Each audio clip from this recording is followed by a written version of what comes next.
আপনি হঠাৎ করে শাড়ি পরে কেন আসলেন? আপনি কি শাড়ি সবসময় পরেন নাকি হঠাৎ লাইভে আসবার জন্য শাড়ি পরেছেন? একটু জানতে চাই। আমি শাড়ি তো রেগুলার পরিও না, শাড়ি পরতেও যাই না। আমার শাড়ির অবস্থা দেখলে সবাই হাসবে, কারণ আমি শাড়ি একদমই পরতে পারি না।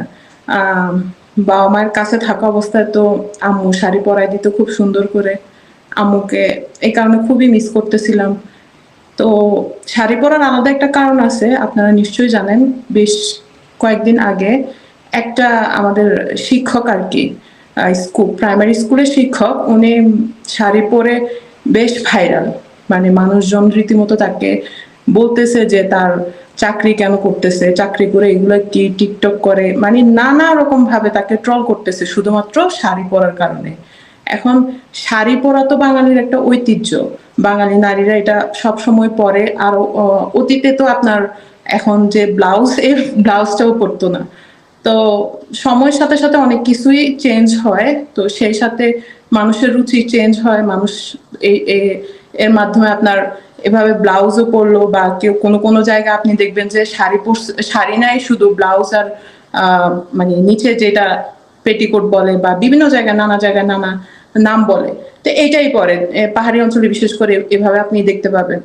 তো এই ব্যাপারটা, শাড়ির ব্যাপারটা কি আপনি জানেন? গ্রামে বলেন বা শহরে অনেক জায়গায় মেয়েরা যখন শাড়ি পরে তখন তাদেরকে নিয়ে নানাভাবে ট্রল করে।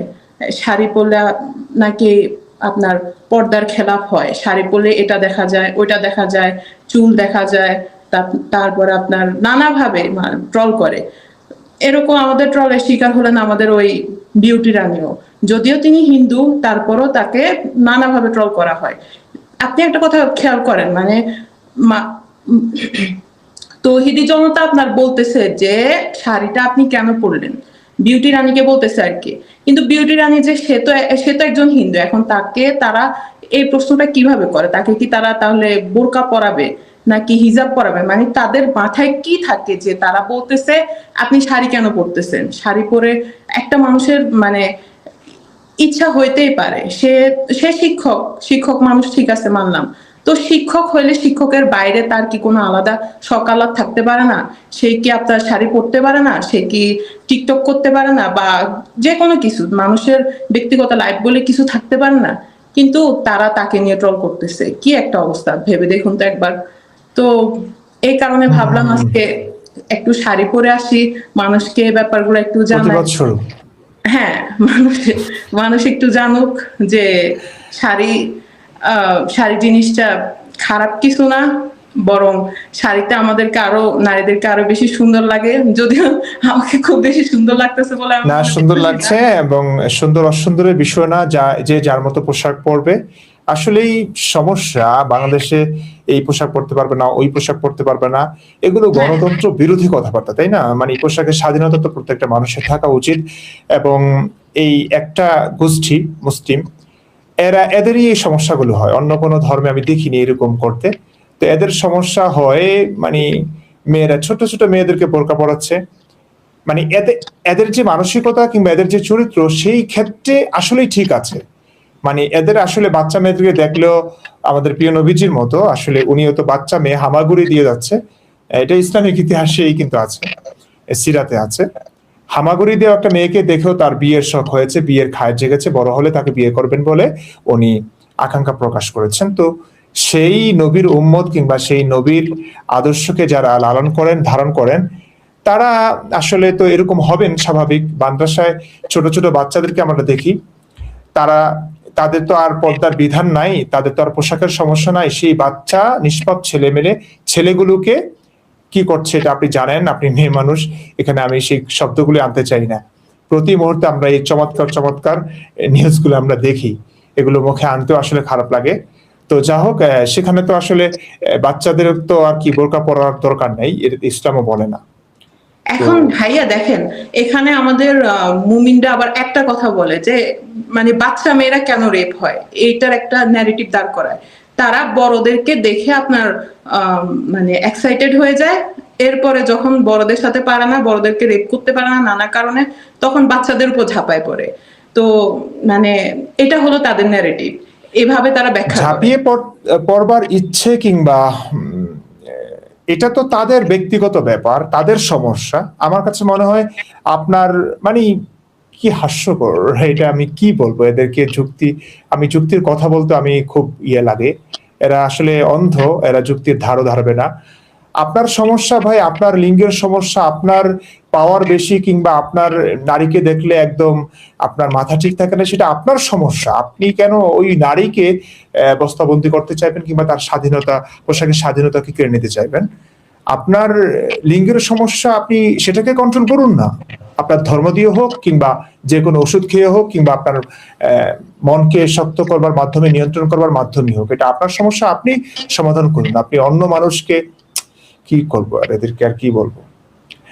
তো আচ্ছা, যা হোক, এনাম কোথায়? এনামকে তো বলেছিলাম আসতে, এনাম এখন আসলো না।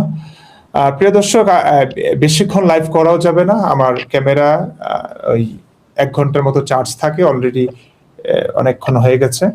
1 ঘন্টার বেশি না, 1.5 ঘন্টার মতো চার্জ থাকবে, তারপর এমনি এমনি এটা শেষ হয়ে যাবে। তো হঠাৎ করে হয়তো শেষ হয়ে যেতে পারে। আমার ওই পাওয়ার ব্যাংকও নাই, এটা কিনেছিলাম, নষ্ট হয়ে গেছে, এই এক প্রবলেম। আর কোনো ব্যাটারিও নাই। আস্তে আস্তে অনেক কিছুই কেনা দরকার, কেনার সুযোগ পাচ্ছি না, কিংবা আর্থিক সংকটেও আসলে কেনা হচ্ছে না। এনাম, স্বাগতম তোমাকে। হ্যাঁ, এত দেরি শুভ করলা কেন? সময়। আমরা তো অনেক কথা বলে ফেলেছি। না, আমি একটু বাইরে থেকে কাজ করছিলাম, এই থাম্বনেলটা একটু তৈরি করে দিলাম। আচ্ছা আচ্ছা, ঠিক আছে। যা হোক, আজকের লাইভটা অবশ্যই মানুষ খুবই এনজয় করবে। আর তুমি যে কথাগুলো বলেছো, অবশ্যই অনেক গুরুত্বপূর্ণ কথা বলেছো। তুমি কোত্থেকে অনেক শুনলা? ভালো। হ্যাঁ, আমি আমি আমি শুনেছি। তো যা হোক, দর্শক সবাই কেমন আছেন অবশ্যই জানাবেন। আর বলো, তোমাদের কি অবস্থা? হ্যাঁ, আমরা সবাই ভালো আছি। হ্যাঁ, ভালো মানে যেমন থাকার কথা, আসলে মুমিনরা যেমনটা রেখেছে আর কি। সবকিছু মিলে ভালো থাকার চেষ্টা করছি, পারছি না আসলে। সবকিছু ইসলামের জন্য করছি, মুসলিমদের মুক্তির জন্য করছি। যাদের মুক্তির জন্য করছি তারাই আমাদেরকে মারতে চায়। এর চাইতে বেদনাদায়ক, এর চাইতে যন্ত্রণাময় আর কিছু নাই আমার কাছে মনে হয়। ইমরান ভাই, আমি জি। এখন আপনাকে এমন একটা কথা বলবো যেটা শুনে হয়তো আপনার ঘুম আরো উড়ে যাবে। জানি না বলা ঠিক হবে কিনা, তারপরও মানে বলতেই হয়। ঘুম উড়ে গেছে এমনিতে, আপনি বলুন। তো ব্যাপারটা হলো, আপনি তো লাইভের শুরুতে খুব ঘটা করে বলছেন যে আপনি ডাক্তার জাকির নায়কের সাথে ডিবেটে বসবেন। আপনি জানেন কিনা বিষয়টা আমি জানি না, কিন্তু আমি যতদূর জানি এ লোক কখনো আপনার সাথে লাইভ ডিবেট করবে না, কখনো লাইভে আসবে না। এরকম মনে করেন ভারতের অনেকজন, এবং কি এর আগে অনেকজন তাকে এভাবে ডিবেট, আন্তর্জাতিক মানের লোকজন তাকে ডিবেটের আহ্বান জানাইছে, কিন্তু সে আসে নাই। এমনকি এমনও তথ্য আছে যে আপনার উনি যে ইয়েগুলা করে, ধরেন শোগুলা করে পিস টিভিতে, ওই শোগুলাতে উনি কি করেন, ভাড়া করা লোক নিয়ে আসেন। আপনি দেখবেন যে ওখানে আপনার কনভার্টেড হয়, তারপর বিভিন্ন রকম হিন্দু থেকে মুসলিম হয়, খ্রিস্টান থেকে মুসলিম হয়, নানা রকম ব্যক্তিবর্গ দেখবেন। তো এমন তথ্য পাওয়া যায় যে উনি এগুলাকে ভাড়া করে নিয়ে আসেন, এবং কি সেখানে পুরোটাই একটা নাটক, পুরোটাই তাদের নিজেদের তৈরি। এই কারণে দেখবেন যে ওনার সাথে কোনো মানুষের ডিবেট নাই, এবং কি যাদের ডিবেট হয় তাদেরকেও ওরা সিলেক্ট করে নেয়, তাদের পুরাটাই ড্রামা থাকে। তো আমার মনে হয় না আপনার মতো। আমি একটা সময় বিবি মরিয়ম, আমি এটা বুঝতে পেরেছি, কিন্তু এখন বুঝতে পারছি, আগে বুঝতে পারিনি। আমি তো ভাবছিলাম আসলে তিনি একজন সৎ মানুষ, এবং তিনি যে ব্যাখ্যা বিশ্লেষণগুলো করছেন, আমার একটা সময় তো ইমান, আমার ইমানের ভিত্তি ছিল উনি ছিলেন। কারণ আমি ভাবছিলাম যে ও মা, মানে কোরআন 1450 বছর আগে যেটা বলেছে সেটা মাত্র বিজ্ঞান মাত্র আবিষ্কার করলো, আসলেই তো বিস্ময়কর। কিন্তু উনি যে এত ভাওতাবাজি করলেন, আমার কাছে এখন মনে হচ্ছে যে মানে ইচ্ছাকৃত ভাবে এগুলো করছেন। কারণ ওনার মতো মানুষকে কে চিনতো? আজকে নামটাই শুনতাম না। আজকে কেন আমরা নাম শুনেছি বিশ্বব্যাপী? কেন উনি এত জনপ্রিয়? কেন উনি এত পরিচিত? শুধুমাত্র ইসলামকে ব্যবহার করবার কারণে। তো আমি এটা বুঝতে পেরেছি বলে আমি বলেছি যে উনি আমি একটা সময় প্রশ্ন করেছি, এখন আমার প্রশ্ন হচ্ছে, ভারতে এত এক্স মুসলিম আছেন, তাদের সঙ্গে কোনোদিন বসলেন না কেন? তারা কি আহ্বান জানায়নি? পরে শুনলাম যে না, আহ্বান জানিয়েছে, কিন্তু এদের সঙ্গে বসে নাই। তাদের যে লোক, মানে ভাড়া করা কিংবা তাদের পরিচিত লোকদের সঙ্গেই তিনি বসেছেন কিংবা কথাবার্তা বলেছেন, যেগুলো খুবই ফালতু আলোচনা। তাও এমনকি একতরফা আপনি কথাবার্তা। আপনি আলোচনাগুলো দেখলেও বুঝবেন যে উনি মানুষ কথা বলার সুযোগই দেয় না। জাস্ট হ্যাঁ মনে করেন হ্যাঁ একটু কথা বললো, এরপরে নিজে বলা শুরু করলো।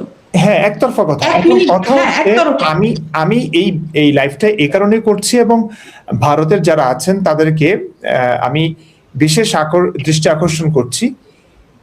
আপনারা এই কাজ এখানেই ভুলটা করেছেন যে যেই ক্ষমতার মাধ্যমে ওনাকে দেশ থেকে বিতাড়িত করেছেন, একই ক্ষমতা প্রয়োগ করে যদি তার সঙ্গে ডিবেটের ব্যবস্থা করা হতো, ভারতে তাকে রেখে তার যে অঙ্গন সেখানে যদি তার মানে চ্যানেলে যদি এক্স মুসলিমদেরকে দিয়ে দিতেন ডিবেট করবার জন্য, আন্তর্জাতিকভাবে একদম ভালো রাষ্ট্রীয় উদ্যোগে যদি তার সঙ্গে ডিবেটের ব্যবস্থা হতো, তাহলে এটা হতো সুন্দর উদ্যোগ, যথার্থ উদ্যোগ।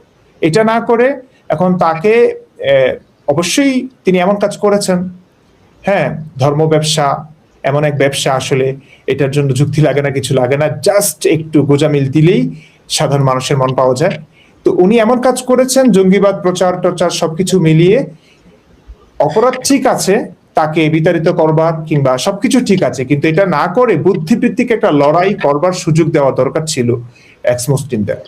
এবং আমি দেখেছি কিছু অন্যান্য ধর্মাবলম্বী যারা আছে, খ্রিস্ট ধর্মের কিংবা হিন্দু ধর্মের, তাদের সঙ্গে ডিবেটের ব্যবস্থা করেছে, কিন্তু এক্স মুসলিম যারা ইসলাম সম্পর্কে ভালো জানেন সেই তাদের সঙ্গে একবারও বসানো হয়নি, ডিবেটের ব্যবস্থা করা হয়নি। এটা কি উদ্দেশ্য প্রণোদিত ভাবে করা হয়েছে নাকি এর পিছনে কোনো কারণ আছে? আমি আসলে জানি না এটা কেন এমনটা করেছে, কেউ এটা খেয়াল করেনি কেন। ব্যাপারটা হলো জাকির নায়েক নিজেই আসবে না, মানে নিজেই আসার আসবে জায়গা তো ঠিক আছে, তারা যখন আসবে না, তারা এখন একটা মানুষ যদি না আসে তাকে কি আপনি জোর করে বসায় দিবেন? আমি যদি আপনার লাইভে না আসতাম, আসতে চাইবে না জানি, কিন্তু সে আসবে না কেন? ক্ষমতা প্রয়োগ করা হবে। আপনি এটা আমরা তো মারামারি করতে যাচ্ছি না, আমি তো চাপাতি নিয়ে কোপ দিতে যাচ্ছি না মুসলিমদের মতো, আমি তো কথা বলতে চাচ্ছি। আপনি যে ভুলভাল মানুষকে শোনাচ্ছেন, ধর্মের অপব্যাখ্যা দিয়ে বিজ্ঞানের সঙ্গে মিল দেখিয়ে ধর্মটাকে গ্রন্থ বানিয়ে, বাস এটার জন্যই তো মানুষ মরছে, এটার জন্যই তো জঙ্গিবাদ তৈরি হচ্ছে, এই কোরআন থেকেই তো। তো সেই ডক্টর জাকির নায়েক এই কারণে আসবে না, কারণ সে ভালো করেই জানে ইসলাম ধর্ম সত্য ধর্ম না। আপনি ডক্টর জাকির নায়েকের কথা বাদ দেন, আপনি আরেকজন বাংলাদেশে একজন আছে না, ওই যে ডাক্তার নাবিল, ওনার সাথে আহ্বান জানান, ওনাকে বলেন, ওনাকে একটু বলেন যে আপনার সাথে এসে ডিবেট করুক।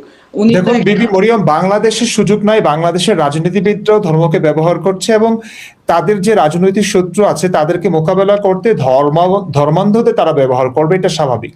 তারেক রহমান তাই করছেন। তারেক রহমান আমার খুব পছন্দের ছিলেন, উনিও দেখলাম যে সেই আলেমদের কি তোষণ করছেন। এটা হয়তো বাংলাদেশের রাজনীতিতে খুব একটা স্বাভাবিক, কারণ গণতন্ত্রের ধর্মই হচ্ছে তারা অধিকাংশ মানুষের সংখ্যাধিক্য দিয়ে রাজনীতি করবেন। ধরুন একদিকে এক পক্ষে আছে 100 জন প্রগতিশীল চিন্তাবিদ, ধর্মনিরপেক্ষ সুস্থ মস্তিষ্কের মানুষ, বিজ্ঞান মনস্ক মানুষ, জ্ঞানীগুণী মানুষ, শিক্ষিত সমাজ 100 জন। অপরদিকে ধর্মান্ধ, মূর্খ, অজ্ঞ, হ্যাঁ অন্ধ 1000। বাংলাদেশ সরকার কিংবা যে কোনো সরকারই কি করবে জানেন? ওই 100 জন প্রগতিশীল শিক্ষিত মানুষের বিপক্ষে গিয়ে তারা 1000, যেটা সংখ্যাধিক্য, সেখানেই তারা ঝুঁকবেন। কারণ ভোট তো সবারই সমান, তাদের দরকার ভোট সংখ্যা, এই সংখ্যার রাজনীতি চলে। এই কারণে বাংলাদেশ যে কেউ আসবে, যে কেউ রাজনীতিতে ঢুকতে চাবে, আমাদের মতো এক্স মুসলিম আজীবন যারা ইসলামের সমালোচনা করে গেছে, তারাও যদি শেষ বয়সে এসে আর কিছু না করে রাজনীতিতে ঢুকতে চান, তারাও তবা টবা করে ইসলামে ঢুকে তারপরে রাজনীতিতে ঢুকতে হয়। কারণ ওই যে অধিকাংশ মানুষ এমন একজন নাস্তিক কিংবা এক্স মুসলিমকে রাজনীতিতে সে পছন্দ করবে না, ভোট দিবে না। সেই কারণে ওই আজীবন যে যুক্তিগুলো দেখিয়েছেন সেটার বিরুদ্ধে গিয়ে ধর্মের তোষণ করে তারপরে তারা রাজনীতিতে ঢুকেন। এটা খুব স্বাভাবিক, অনেক নাস্তিককে দেখেছি আমি এটাই করেছেন। এটা হয়তো পরিস্থিতির শিকার। তারা ক্ষমতায় যদি বসতে চান তাদের জন্য এটা করতেই হবে, কারণ গণতান্ত্রিক রাষ্ট্র, এখানে সকলের ভোট মান সমান। তা সংখ্যাধিক্য দিয়ে রাজনীতি করবেন, এটা খুব স্বাভাবিক একটি বিষয়। কিন্তু তারা বাংলাদেশে এটা করবেন না। আমি শায়েখ আহমদুল্লাহ আজহারি এদের সঙ্গে বসতে চেয়েছিলাম, এটা তাদের ইমানি দায়িত্ব ছিল, অবশ্যই ইমানি দায়িত্ব ছিল। রাষ্ট্রীয় উদ্যোগে যদি নাও বসায়, অন্তত তাদের ইমানি দায়িত্ব ছিল যে আমি একজন হাফেজ মাওলানা মুফতি, আমি তাদের ভাষায় আমি বিপদগামী হয়েছি, আমি পথভ্রষ্ট হয়েছি, আমাকে তো সঠিক পথ দেখানোর দায়িত্ব ছিল তাদের। আমি এখনো নিজেকে নাস্তিক বলিনি, আমাকে খামোখা নাস্তিক বলা হচ্ছে। আমি এক্স মুসলিম, আমি সংশয়বাদী, আমি ইসলাম নিয়ে হাজার যৌক্তিক প্রশ্ন আমার দেখা দিয়েছে, আমি সেগুলোর সঠিক জবাব পাচ্ছি না, সদুত্তর পাচ্ছি না, পেলে অবশ্যই আমি আবার ফিরে যাব। তাদের তো উচিত ছিল আমার সঙ্গে একটু বসা লাইভে, আমি এখন দেশে নাই, শুধু হামকি ধামকি, শুধুই মারবার ছেড় দিচ্ছে মুমিনরা, তাদের সঙ্গে বসানোর ব্যবস্থাও করছে না। এখন তারা বসবেন না জানি, রাজনৈতিক শক্তির প্রয়োগের মাধ্যমে যে বসাবে, সেই রাজনীতিবিদরাও তাদের কাছে বিক্রি হয়ে গেছে, তারাও ওই সংখ্যাধিক্যের রাজনীতি করছে, তারাও বসবে না, ধর্মীয় অনুভূতিতে আঘাত দিবে না, ধর্মের অনুভূতিটাকে নষ্ট করবে না, কারণ তাদের ধর্মান্ধ লোক চাই। যদি এই ধর্মান্ধ লোকেরাই তাদের ক্ষমতার মস্তক কাঁপিয়ে দিবে, ক্ষমতার মস্তক থেকে তাদেরকে সরাবে, এটাই হয়েছে আওয়ামী লীগের ক্ষেত্রে, এটাই হবে বিএনপির ক্ষেত্রে। ধর্মান্ধরা সত্যি কখন যে পল্টি মারবে এটা তারা নিজেরাও জানে না, নিজেও বুঝে না। এক আলেম আরেক আলেমকে কাফের বলে যাচ্ছে, এক মুসলিম দেশ আরেক মুসলিম দেশের বিরুদ্ধে যুদ্ধ করছে, এক মুসলিম আরেক মুসলিমকে মারছে। মুসলিমদের রক্তে মুসলিমদের হাতে মুসলিমদের যে রক্ত ঝরেছে, ইতিহাস যে রক্তাক্ত হয়েছে, এটা অন্যান্য অমুসলিমদের মাধ্যমে এত রক্ত ঝরেনি, এটা তো নিশ্চয়ই আপনাদের জানা আছে। তো অন্তত ভারত এই জিনিসটা পারে, বাংলাদেশে হয়তো এটা সম্ভব না। ভারতের রাজনীতিতে এটা খুব দরকার ছিল। আমি এই কারণেই বলছি, বিশেষ করে ভারতের দৃষ্টি আকর্ষণ করছি, যারা সংশ্লিষ্ট আছেন, ক্ষমতা সম্পন্ন আছেন, তারা এই জিনিসটা একটু ভাবতে পারেন, তাকে শ্রদ্ধার সঙ্গে সম্মানের সঙ্গে আবার ফিরিয়ে আনুন, বুদ্ধিবৃত্তিক একটা লড়াই হোক, তার সঙ্গে ডিবেটের ব্যবস্থা করা হোক এক্স মুসলিমদের। এটাই তার যে বস্তাপচা যুক্তিগুলো, যেগুলো শুনে তরুণ প্রজন্ম ক্ষতিগ্রস্ত হয়েছে, ব্রেন ওয়াশড হয়েছে, আমার কাছে মনে হয় তার যুক্তিগুলো তার জীবদ্দশায় খণ্ডানো উচিত, তার ভুলগুলো তার চোখে আঙ্গুল দিয়ে দেখিয়ে দেওয়া উচিত, সামনাসামনি মুখোমুখি। এটা না হলে পরবর্তী প্রজন্মে যদি হঠাৎ করে মারা যায়, এই ক্ষতি কখনো মানে এটার বিশাল বড় একটা ক্ষতি হবে, যেটা অপূরণীয় একটা ক্ষতি। এটার দীর্ঘকাল ধরে এটার প্রভাবটা থাকবে, যেটা পুরো বিশ্বের জন্যই ক্ষতিকর। তো এই কারণেই লাইভটা করা আসলে মূলত এটা খুবই গুরুত্বপূর্ণ আমার কাছে মনে হয়। আপনারা একটু বেশি বেশি করে শেয়ার দিন এবং সংশ্লিষ্ট যারা আছে প্রত্যেকটা মানুষকে এটা দেখান, না হয় ট্রান্সলেট করে আপনারা বুঝিয়ে দিন। এটা খুব দরকার, খুব দরকার। এটা নিয়ে আমি ছোট্ট একটা ভিডিও না হয় বানাবো, কিংবা এই লাইভ থেকে কিছু চুম্বকাংশ নিয়ে না হয় ছোট্ট একটা ক্লিপ হতে পারে, এনাম এটা করতে পারো, এনাম মূল মেসেজটা মানুষের কাছে পৌঁছানো। অবশ্যই আমাকে অনেকে মেসেজ করেছিল যে আমি ভিডিও দেই না কেন, কারণ আমি চ্যানেল খুলেছি এবং বলেছিলাম যে কথা বলবো। তো সেটা নিয়ে অনেকেই আমাকে মেসেজ করছিল আজকে প্রায় অনেক দিন ধরে। তো আমি আসলে কি বলবো, আপনারা সবাই জানেন যে মুফতি ইমাম বিন বশিরের ভিডিওগুলো আমার এডিটিং করতে হয় এবং এখানে আমাদের প্রচুর সময় দিতে হয়। এডিটিং এ ইমরান ভাইয়ের স্ক্রিপ্ট লেখায়, তারপর ভিডিও শুট করা, এডিটিং এ প্রচুর সময় যায়। আসলে আমাদের কাজ একই, ঠিক আছে? আপনারা মুফতি ইমরান বিন বশিরের ভিডিওগুলো দেখছেন, এখানে অনেক দুজনের পরিশ্রমী লোকই আছে এখানের মধ্যে, গবেষণার কাজ, তারপর হচ্ছে এডিটিং এর কাজ, এভরিথিং। তো আমি যদিও চেষ্টা করি, কিন্তু আসলে আমার সময় হয়ে ওঠে না, কারণ হচ্ছে গিয়ে যে সারাক্ষণ একটানা বসে থাকতে হয় কম্পিউটারের সামনে। তো ভিডিও দেওয়ার সেই যে বানানোর মুডও থাকে না, যে একটা কিছু নিয়ে কথা বলবো দিন শেষে। তো আসলে সেই সুযোগটা আমি পাচ্ছি না, আমি খুবই দুঃখিত আসলে। তারপর চেষ্টা করবো, যদি আমাদের এডিটিং এর যদি কোনো লোক পাই এবং আমাদের কাজে হেল্প করে এরকম যদি কোনো লোক থাকেন, অবশ্যই আমিও তখন অ্যাক্টিভিটি আরো ভালোভাবে করতে পারবো, কথা বলতে পারবো। আমারও তো থাকে অনেক কথা বলা। তো দেখছি যদি এরকম কোনো এডিটর আমরা যদি পাই, অবশ্যই আমরা আরো ভালোভাবে কাজ করতে পারবো। দেখুন, একটা কোয়ালিটিফুল ভিডিও বানাতে গেলে, কন্টেন্ট বানাতে গেলে প্রচুর সময়ের প্রয়োজন হয়, কথাগুলো গুছিয়ে বলবার প্রয়োজন হয়। আর আপনারা দেখেছেন যে আমি প্রত্যেকটা কথার পেছনে রেফারেন্সও দেই। তো অনেক কথাই আমাদের জানা আছে, আমরা পড়েছি আজীবন। সে কথাগুলো আমি মুখস্থ বলছি না, জাস্ট বলে দিলেই হচ্ছে না, আমি সেগুলো স্ক্রিনে দেখাচ্ছি। তো আমি সবগুলো আগে জোগাড় করছি, খুঁজে পাচ্ছি, স্ক্রিপ্ট লিখছি, সেই স্ক্রিপ্ট অনুযায়ী ভিডিও শুট করছি, সেগুলো এডিট করছে এনাম। সেই ব্যাপারগুলো আবার প্রচুর সময় দিয়ে এডিট করতে হয়। মানে কোয়ালিটি মেনটেন করতে হলে আপনাকে প্রচুর সময় দিতে হবে, এটা আপনাদের সময় বাঁচাবার জন্য। লাইভ করলে লাইভ করতে পারি, প্রচুর কথা বলতে পারি, সেক্ষেত্রে রেফারেন্স দেখানোর ব্যাপারটা কিংবা অত গোছালো হবে না, আপনাদের সময় নষ্ট হবে। এই দেখুন, এলোমেলো কথা হয়ে যাচ্ছে লাইভে, যেটা হয়। আমি লাইভ পছন্দ করি না এই কারণে। হ্যাঁ, মাঝে মাঝে আপনাদের সঙ্গে এই যে আপনারা এখন কমেন্ট করছেন, আমি কমেন্টগুলো দেখছি, কিছু কিছু শো করছি, আমি আপনাদের মন মানসিকতা বুঝতে পারছি, কে গালি দিচ্ছেন, কে তালি দিচ্ছেন, কার কি প্রশ্ন, কার কি দিক নির্দেশনা আছে, আমি সেগুলো দেখতে পাচ্ছি, বুঝতে পারছি, এবং সে অনুযায়ী আমি নিজেকে সমৃদ্ধ করতে পারবো। এটা ভালো, মাঝে মাঝে এটা করা দরকার। কিন্তু আমি চাই আপনাদের সময় বাঁচাবার জন্য আমার যে দীর্ঘ ভিডিওগুলো দেখেন, যদিও অনেক দীর্ঘ হয়ে যায়, আমি না হয় একটু কম করব, মাসে একটা, না হয় 2 মাসে একটা দিব। তারপরেও 1 ঘন্টা 1.5 ঘন্টার ভিডিও হলে আপনাদের দেখা উচিত, কারণ এগুলো প্রচুর সময় নিয়ে বানানো হচ্ছে। এডিটিং এ এনামের কি পরিমাণ শ্রম দিতে হচ্ছে সেটা মানে আমি জানি, এবং আপনারা যারা এডিট সম্পর্কে ধারণা আছে, একটা ভিডিও দেখলে বুঝতে পারবেন যে কি পরিমাণ এডিট করতে হয়। হ্যাঁ, একটা নাটক সিনেমার জন্য যে এডিটিং, এর চাইতে বেশি এডিটিং করতে হয় আমাদের দীর্ঘ একটা ভিডিওতে। প্রত্যেকটা রেফারেন্স মার্ক করা হচ্ছে, হ্যাঁ, প্রত্যেকটা লাইনের জন্য আলাদা লেয়ার নেওয়া হচ্ছে, আলাদা মানে সবকিছু। এগুলো যারা বোঝেননি, তো সময় যায়। তো আপনারা অনেকেই বলেন যে ছোট ছোট ভিডিও বানান, ছোট ছোট ভিডিওতে ভাই সম্ভব না সবকিছু বোঝানো। সরি, মানে ওদেরকে ছোট ছোট ভিডিও গুলো দিলে ওরা মানে গোতামিল দিতে ওদের জন্য সুবিধা হয়, ওই বিস্তারিত ভিডিও গুলো দিলে তো ওদের বলার কিছু থাকে না। আমি জানি, এটা তো বুঝি ভাই, আপনাদের সময়ের মূল্য আছে, হাজার হাজার কন্টেন্ট। এই প্রজন্ম তো ভাই 2 মিনিটের টিকটকও দেখতে তাদের ধৈর্য হয় না, 2 মিনিটও দেখে না, তারা এই মোবাইল নিয়ে এমন এমন করে, মানে কয়েক সেকেন্ড দেখে।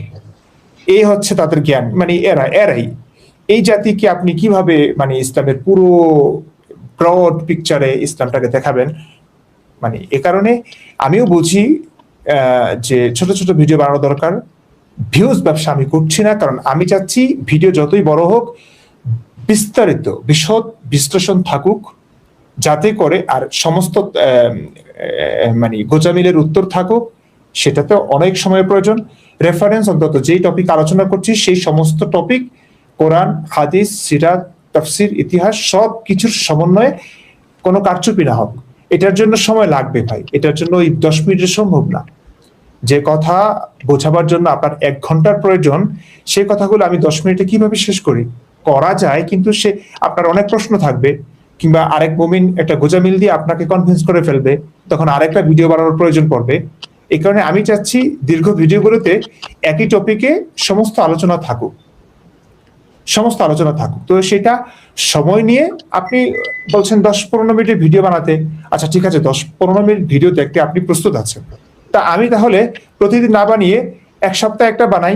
আপনি 1 সপ্তাহ মিলিয়ে 10-15 মিনিট ভিডিও দেখে দেখে অভ্যস্ত, ওকে, আপনি তাহলে সপ্তাহে 1 দিন সময় নিয়ে পুরোটা দেখুন, অথবা 1 ঘন্টার ভিডিওটা আপনি সময় করে করে 10 মিনিট করে দেখুন, তারপরে পুরোটা দেখুন। তো এটা হচ্ছে যারা বুঝতে চায়, সত্যানুসন্ধানে যারা, সত্য জানবার ইচ্ছে যাদের আছে, আগ্রহ যাদের আছে, আমি তাদের জন্য কাজ করছি। আর যারা 2 মিনিট দেখে, 1 ঘন্টার ভিডিও 2 মিনিট দেখে আমাকে গালি দিয়ে তারপরে তুই আয়, কোথায় আয়, তোকে মারি, এদের জন্য আমি কাজ করছি না ভাই। আমরা কাজ করছি, আমার টার্গেট হচ্ছে যারা সত্যানুসন্ধানী, যারা সত্য বুঝতে চায়, যাদের আগ্রহ আছে, যারা একটু সময় দিতে চায়, যে ধর্ম প্রতিনিয়ত আপনাকে নিয়ন্ত্রণ করছে, আপনাকে মানে অন্ধবিশ্বাসের বেড়াজালে আবদ্ধ করছে, অন্ধবিশ্বাসের শৃঙ্খলে আবদ্ধ করছে আপনাকে, সেই ধর্মটার সম্পর্কে একটু ভালো করে জানা বোঝা, এটার জন্য সময় দিতে হবে ভাই। তো যাদের সময় নাই তাদেরকে বোঝাবার সাধ্য আমাদের নাই, তাদের জন্য আমি চেষ্টাও করছি না, এত প্যারা নিতে পারবো না। একটু বড় হবে ভিডিওগুলো, বেশি না, এই কাজগুলো, একাডেমিক কাজগুলো একটু শেষ হোক, তারপরে ছোট ছোট নাটকের মাধ্যমে কিংবা প্রফেশনাল নাটকের মাধ্যমে, আধা ঘন্টা নাটকের মাধ্যমে, বিনোদনের মাধ্যমে এই যুক্তিগুলো, এই কথাগুলোই আরো নতুন ভাবে বিনোদনমূলক ভাবে উপস্থাপিত হবে। সেটা হয়তো দেখে আপনারা মজাও পাবেন। সেখানে আমরা সবাই একসঙ্গে থাকবো, নাটকীয় ভাবে উপস্থাপন করব, সেটা হয়তো একটু ভালো লাগবে দেখতে।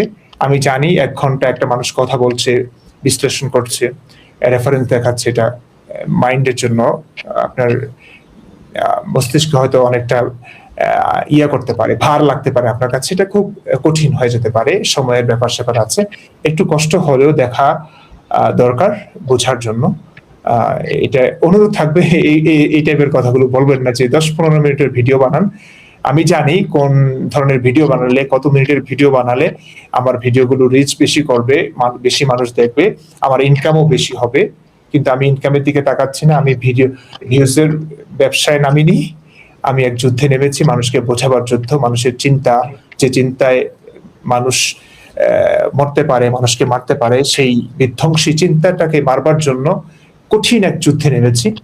এটার জন্য আমার একটু সময় লাগবে, আমার কষ্ট হচ্ছে, আপনাদের একটু কষ্ট করে বুঝতে হবে। আপনি যে ভিডিওটা 1 ঘন্টার জন্য দেখে কষ্ট হচ্ছে, সেই 1 ঘন্টার ভিডিও বানাতে যে কত দিন লেগেছে, কত বিনিদ্র রজনী কেটেছে, সেটা হয়তো আপনি ধারণাই করতে পারছেন না। আপনার কাছে মনে হচ্ছে 1 ঘন্টার ভিডিও আপনার খুব কষ্ট হয়ে যাচ্ছে, কিন্তু 1 ঘন্টার ভিডিওতে যে রেফারেন্স দেখানো হচ্ছে, যে বিশ্লেষণগুলো করা হচ্ছে, এটাকে খুব সুন্দরভাবে উপস্থাপন করবার জন্য, ভালো এডিটিং এর মাধ্যমে খুব জমকালো ভাবে উপস্থাপনের জন্য যে কষ্টটা, পরিশ্রম আমি এনাম দিয়েছি, সেটা তো আপনি দেখছেন না। এই কথাগুলো বলবেন না প্লিজ, এগুলো হতাশা বাড়ায় এবং কাজের স্পৃহাকে কমিয়ে দেয়। আমি জানি আপনাদের মানসিক অবস্থাটা, আমার মানসিক অবস্থাটা একটু বোঝার চেষ্টা করুন। তো এখন থেকে ভিডিও কম আসলেও বড় ভিডিও আসবে, যেগুলোর মাধ্যমে মানুষের উপকার হবে বলে মনে করি। সবকিছুর বিশ্লেষণ একই ভিডিওতে থাকবে, যেই টপিক আমি আলোচনা করব। তারপরে অনেক কথা থেকে যায়, মুমিনটা এমন এমন গোঁজামিল দেয়, সেটা নিয়ে হয়তো আরো ভিডিও হতে পারে। অন্তত এক ভিডিওর মাধ্যমে আমি চাচ্ছি যে এই টপিকের সব আলোচনা থাকুক। এই জন্য ভিডিওগুলো একটু বড় হচ্ছে, ক্ষমা সুন্দর দৃষ্টিতে দেখবেন, ধৈর্যের সঙ্গে ভিডিওগুলো দেখবেন, এটা হচ্ছে আমার রিকোয়েস্ট। তো এনাম, তোমার কি স্বপ্ন? তো এনাম কাজ করতে পারছে না, ভিডিও দিতে পারছে না। ভিডিও দিলে ভালোই হতো, কারণ এনাম যথেষ্ট জানে, বোঝে। এনামের আইকিউ লেভেল অনেক ভালো। এডিটিং দক্ষতা যদি এনামের আরো বাড়াতে হয়, এনাম আসলে নিজের ভিডিও বানাতে পারছে না। বানাতে পারলে আমারও ভালো লাগতো, কিন্তু আমার তো এডিট করার আর লোক নাই। আমি নিজে এডিট করতে পারি, সেক্ষেত্রে ওই যে মানে আমাদের যে কাজ, সেই ক্ষেত্রে অনেক ভাটা পড়বে। নিচে এডিট করব, আবার ভালো বিশ্লেষণ করব, আমার প্রচুর পড়তে হয়, দিন রাত পড়তে হয়, একটা ভিডিওর পিছনে প্রচুর মেহনত করতে হয়। তো সেটার জন্য আমি এডিটিং এ ঢুকলে পারবো না। এই কারণে আমাদের আলাদা কোনো এডিটরও নাই, সেটার জন্য যে পয়সার অর্থের প্রয়োজন সেটাও নাই, কিচ্ছু নাই আমাদের। মানে রিক্ত হস্তে, শূন্য হস্তে যুদ্ধে নেমেছি, নিজেরাই শেষ হচ্ছি অনেক কষ্টে। এই যে একটা বাবা মায়ের টাকা খরচ করে, আমার ইমামতির টাকা আস্তে আস্তে ঝুঁকিয়ে একটা ক্যামেরা কিনেছি, সেই ক্যামেরা দিয়ে কিন্তু এখনো পর্যন্ত ভিডিও বানাচ্ছি। এক্সট্রা কোনো ভালো ক্যামেরা কেনা হয়নি এখনো একটা ল্যাপটপ প্রয়োজন, অনেক কিছুর প্রয়োজন।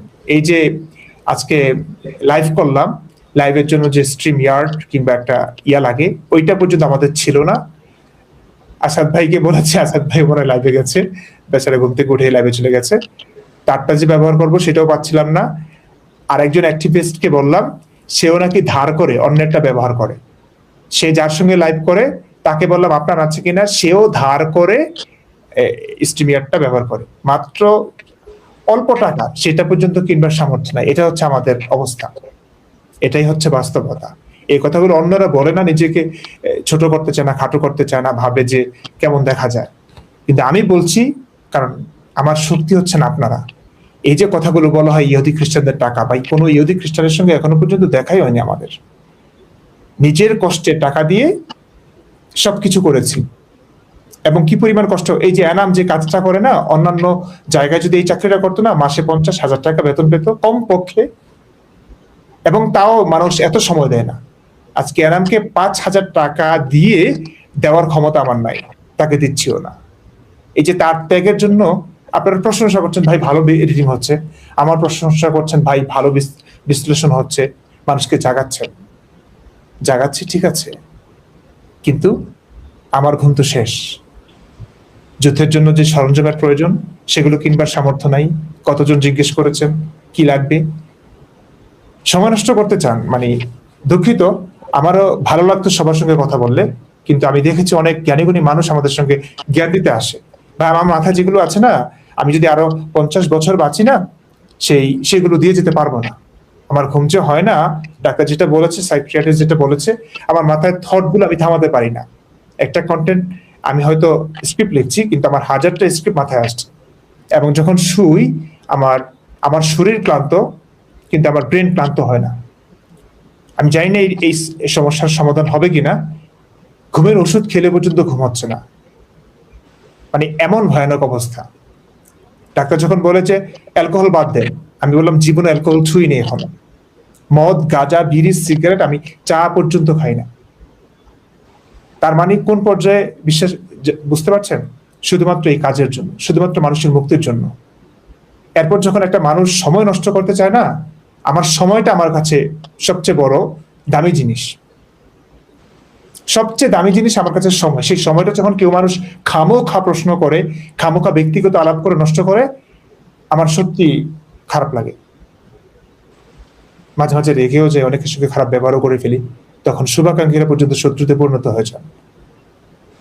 মানে চিন্তাও করেন না যে আমাদের সময় কিভাবে যাচ্ছে। কি বলবো?